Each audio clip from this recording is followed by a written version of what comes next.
सपनों का किला और नींद की परियां।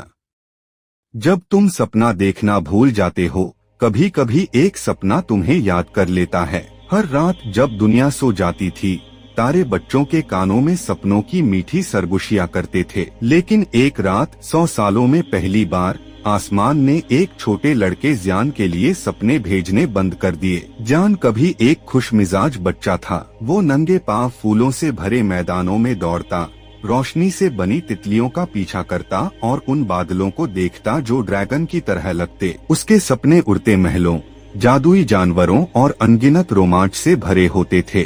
पर जैसे जैसे दिन गुजरे, उसकी जिंदगी में होमवर्क, शोरगुल और व्यवहारिक बनों जैसे बड़ों के शब्द आ गए। धीरे धीरे उसके सपने फीके पड़ते गए, यहाँ तक कि एक दिन वो बिल्कुल ही गायब हो गए। अब वो हर रात सोता, लेकिन कुछ नहीं देखता, ना उड़ना, ना हंसना, ना कोई जादू, बस एक काली खामोश नींद। बहुत दूर, चांद से भी परे, एक चमकता हुआ किला था, सपनों का किला। वहाँ हजारों छोटी छोटी नींद की परियां रहती थीं, जो बच्चों के सपनों को इकट्ठा करती और उन्हें कांच जैसे जगमगाते जारों में बंद कर देती। एक दिन एक प्यारी सी परी लूना ने कुछ अजीब महसूस किया। जियान का सपना वाला जार खाली था, और बहुत दिनों से खाली था। कोई बच्चा बिना सपनों के बड़ा नहीं होना चाहिए, उसने धीरे से कहा। और चांद की रोशनी में लिपटी हुई वह जमीन की ओर उड़ चली। उस रात जब जियान चुपचाप लेटा हुआ छत को देख रहा था, एक नर्म सी रोशनी ने उसका कमरा चमका दिया।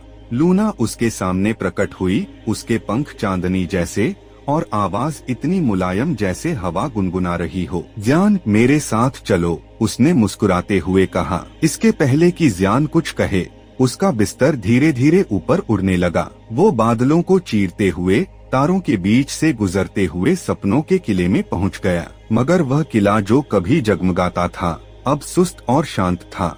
हर तरफ सन्नाटा था और सपनों के जार धूल से ढके हुए थे। लूना उसे भूले हुए सपनों के कमरे में ले गई। वहाँ चमकती तितलियां सुनसान जंगलों में उड़ रही थीं, बोलने वाले लोमड़ियां पत्थरों पर बैठी किसी का इंतजार कर रही थीं, और ड्रैगन किसी पुराने खिलौने की तरह पड़े हुए थे। ये सब रुक क्यों गए? जियान ने हैरानी से पूछा।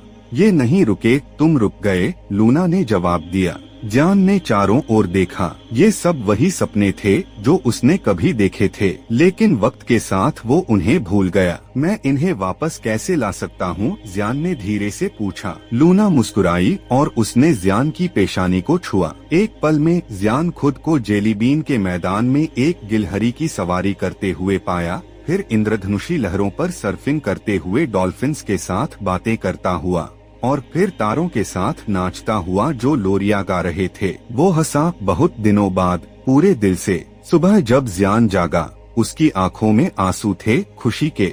उस दिन उसने फिर से अपनी पेंसिल उठाई और एक नई तस्वीर बनाई। शाम को उसने माँ बाप को एक नई कहानी सुनाई, और उस रात उसने फिर से सपना देखा, उड़ते द्वीपों, जादुई वादियों और चमचमाती परियों का सपना। सपने सिर्फ नींद के लिए नहीं होते, वो हमारे दिल की उस जादुई दुनिया की झलक होते हैं जो हमें हमारी असली पहचान तक ले जाते हैं। सपने देखना मत छोड़ो, क्योंकि उन्हीं में छिपा है तुम्हारी आत्मा का जादू।